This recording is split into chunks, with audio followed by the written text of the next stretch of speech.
President Biden had his big boy press conference last night, and it was assumed to be a make it or break it situation for the struggling president. Now, the question on everyone's mind is, did he make it or did he break it? Let's talk about it. The evening festivities started out with the NATO Summit, where America's biggest welfare queen, Vladimir Zelensky, Ukraine's president, took most of the spotlight, being that the main topic of discussion for the summit was Ukraine's war against Russia.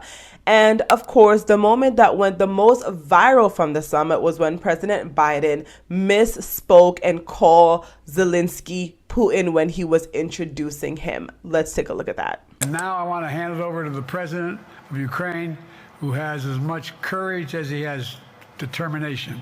Ladies and gentlemen, President Putin. President Putin. He's going to beat President Putin. President Zelensky. I'm so focused on beating Putin, we got to worry about it. Anyway, Mr. President. I'm better. You are a hell of a lot better.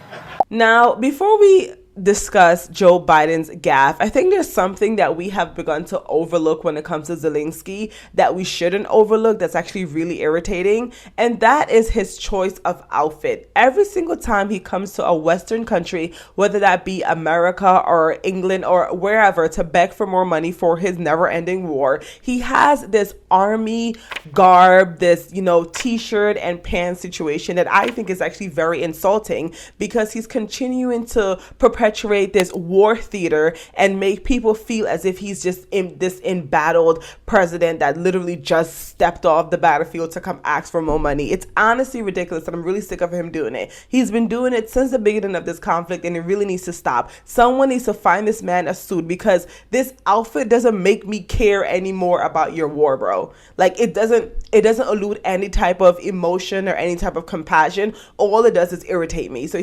someone needs to get him a suit. But anyway, a lot of people took that gaffe from Joe Biden. I was like, he made this big mistake. Obviously, he's like incompetent and da-da-da. And all of that is true. But as you can see in the clip, he quickly caught himself and corrected himself immediately. And honestly, I thought that was a positive for Biden, considering the fact that he was able to identify that he, called Zelensky Putin. So people tried to make it into this whole thing. But if you are someone that, speaks in the public quite often, then every once in a while you are going to call someone the wrong name. It happens to me on here all the time. And obviously, I'm not the president of the United States of America. But the point is, we're all human beings. We all sometimes misspeak. That doesn't mean that Joe Biden is mentally there or cognitively able to do his job. But I feel like people were nitpicking at that moment. And I think we need to be a little bit more fair. And the other moment that went pretty viral was from the actual press conference, where President Biden misspoke and referred to Kamala Harris as Donald Trump. So here's that moment. What concerns do you have about Vice President Harris's ability to beat Donald Trump if she were at the top of the ticket? Look, I wouldn't have picked Vice President Trump to be vice president, but I think she's not qualified to be president. So let's start there. So that happened. And I'm also going to show you a little a view of some of Biden's cabinet members. I think it's Secretaries Blinken and Austin and Security Advisor Jake Sullivan reacting to that moment when President Biden called Kamala Harris Trump. It's very funny. I wouldn't have picked Vice President Trump to be vice president, but I think she's not qualified to be president. So let's start there. Number one.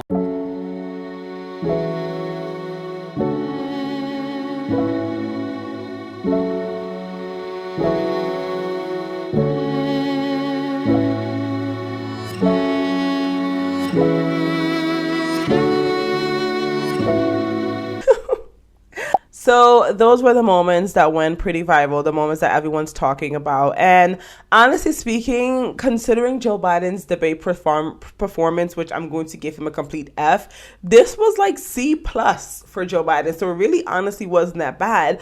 But I think the worst part about it was that the main focus of the press conference and the conversation surrounding the press conference was going to be how he was going to perform cognitively, not the, controversial topics that he was going to cover or how he was going to be able to address some of Americans' concerns. It was literally like, is he going to be able to get through this without, turning off mentally in front of millions of people, which was very insulting. And I think the fact that his team, I don't know if it was like an inside joke that became known to the public, but the whole notion of calling this a big boy press conference was completely embarrassing, especially after the moment where Joe Biden, after the horrific debate performance, went out and did that whole thing when she was like, oh, you answered all the questions, Joe, you did such a good job. Like, it really was not a good idea. And